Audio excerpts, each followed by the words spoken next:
Good morning, students. Hope you've had a good day. Today, we're going to be going over something called oscillations. You'll see oscillations all over the world, everywhere. Even looking at this video, there's going to be some oscillations. Why is that? Well, light's an oscillation, and sound is also an oscillation. Got some things here. This pendulum, the motion, that's an oscillating motion. Now, what's the definition of an oscillation? Well, it's the repeating of a cycle, or repeating of motion, or repeating of an occurrence. You can think of an oscillation as maybe the economy. Economy goes up and down throughout the decades. What else? Well, a butterfly flapping its wings. That's also an oscillation. Here's a kalimba. The different sounds it makes corresponds to the difference in oscillations of the little prongs. Okay. In all of these oscillations, I want to look at two things. Something called period and something called frequency. Period is the amount of time it takes for a cycle to occur. And this is represented by a big T. So it's amount of time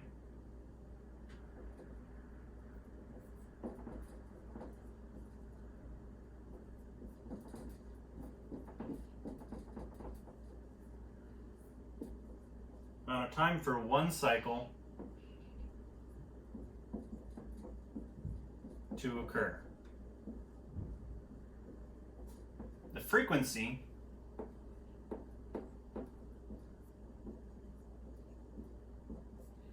often used with a variable of just a little f is equal to the number of times something happens in 1 second, the number of cycles. So this is number of cycles per second.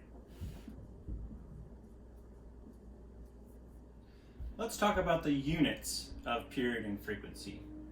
Now, period, T, has units of seconds. That makes sense because it's simply the measurement of how long it takes something to happen, how long a cycle takes. So this is seconds. Frequency, on the other hand, is the inverse. It has units of 1 over seconds, or we call it hertz. Now, a unit of 1 over second is basically telling you how many cycles something happens per second. So you can also kind of think of it as cycles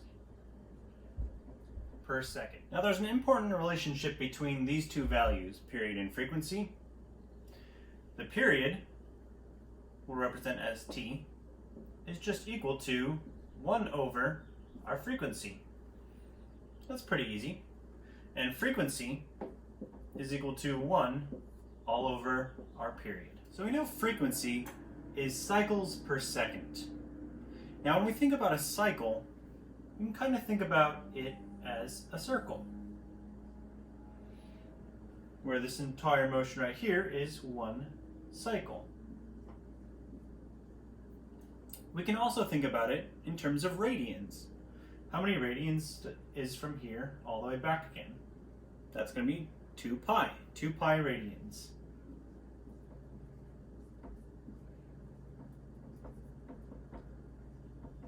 So we can rewrite this as 2 pi radians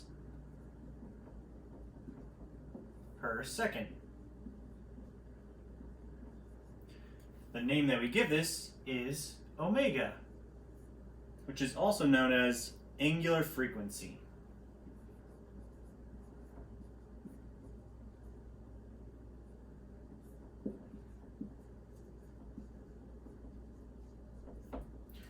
Now you might be thinking, that looks awfully familiar to angular velocity.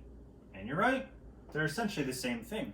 From here, we can get a relationship between frequency and angular frequency by saying that our angular frequency is equal to 2 pi times our frequency. Now, a lot of the equations you'll see from here on out, you might see it as angular frequency rather than frequency. And you'll see that for the different equations we have for pendulums and for springs. Now here's a video of a hummingbird in slow motion. It said that they can flap their wings up to 40 times a second. So what does that mean? That means our frequency is equal to 40 times per 1 second. Okay, so how are we going to find period? Period is just the inverse. So we're just going to flip it, and we end up with 1 over 40. So what does that tell us? That means that our period, or the amount of time it takes to flap one wing, is equal to 1/40th of a second. Now let's look at some of these peppers that I'm growing. As you can see, my plant's quite healthy. It likes the window it's in. Now, what would the frequency and period be of a plant growing peppers? Well, the period is basically the amount of time that one cycle occurs, and it takes about 3 months for one pepper to grow. So, how do we figure out the frequency for that? So that means the period is going to be equal to 3 months. But that's not really the units we like to use. We like to use seconds. So this is equal to roughly 8 million seconds. Now, how do we find the frequency from here? Well, it's easy. All you do is flip the period. It's the inverse. So frequency equals 1 over the period, which is the same thing as 1 over 8 million seconds. So what does this tell us? That means that the frequency is 1/8 millionth, which is really small. That makes sense because you don't really have a whole lot of peppers, ripening in just 1 second. It takes a really long time. So we expect a very small number for frequency and a very large number for period. Now let's apply what we learned to this pendulum right here. I want to find out its frequency and its period. All right. Now where should I drop this pendulum from? Right here? Way over here? Let's see if it matters. I've got this timer set up right here, so we can count how many times it takes for this pendulum to swing 10 times. All right, here we go. 1, 2, 3, 4, 5, 6, 7, 8, 9, and 10. That took 18 seconds. This is for trial 1.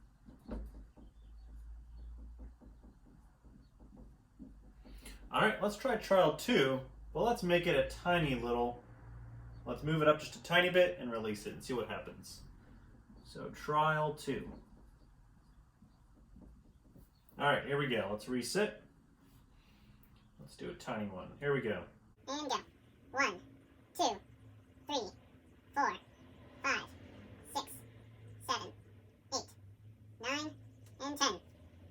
Hey, that was 17.7 seconds. I think we can round that off to 18. So this kind of yields an interesting result. We can see that trial 1 and 2 have pretty much the same time. Now let's see why that is. Now there's a certain equation for frequency of a pendulum. Let me write that down right now. So frequency of a pendulum is equal to 1 over 2 pi times the square root of g, which is 9.8, all over L. Okay, so we can see with this equation, it doesn't really have anything to do with how high we release it. It's only dependent on 2 things. G, which is 9.8 on Earth, that would change if you were on Mars or on the Moon, and L, which is the length of this string from the point that it attaches all the way to the point that it attaches to the mass. Now, what does that mean if we change the length? So if I shorten this length, how would that affect the frequency? So if we made our length go down, that would make our frequency go up. So that means it's inversely proportional. Let's see if that's accurate. So that means if the length is smaller, that means our frequency should increase. So it should go back and forth more times per second. So let's give it a try. I'm going to hold it from here and release it. You can notice that is noticeably faster than if I just released it from here. Pretty cool, eh? Now, as we learned before, if we want to find period, all we have to do is just flip our frequency. So if I want to find the period, so that's T, P, all I have to do is just flip everything. Remember, period equals 1 over frequency. So this 2 pi flips up to the top. We get 2 pi times the square root, and these get flipped, so then it's L over G. Now, does that still make sense? If we increase our length, or if we shorten our length, if our length goes down, that means that our period also goes down. And that makes sense because if I shorten the length, the amount of time for one cycle also goes down. If our frequency for a pendulum is 1 over 2 pi square root of G over L, can we find the angular frequency? Well, all we have to do is just multiply it by 2 pi. Since we know angular frequency equals 2 pi times frequency. So what does that end up with? We get the angular frequency of pendulum equals 2 pi times 1 over 2 pi times the square root of G over L. And it's nice because these 2 pi's cancel out, and that leaves you with angular frequency of a pendulum is just the square root of G over L. The spring is the second important type of oscillator that you'll need to know about. And it's one that we can represent with equations. Okay, so period of the spring is going to be equal to 2 pi times the square root of M all over K.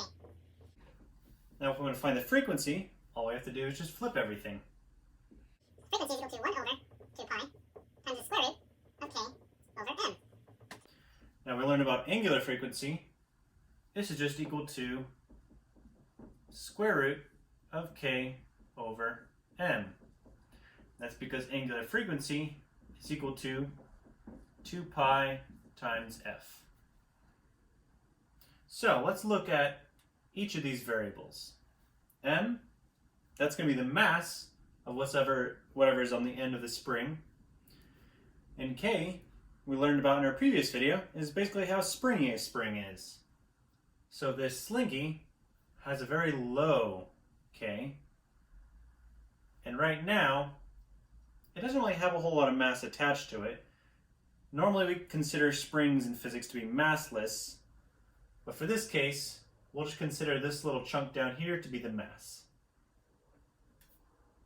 So what does that mean? That means if we increase our mass, say if we were to attach something like this butterfly,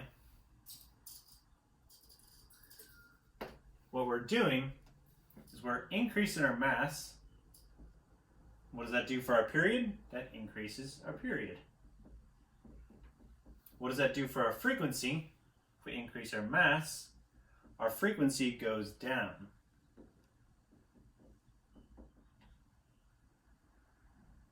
All right, here we go. Here's the mass on the spring. You can see it is a longer period. It takes a longer time for it to go down and up.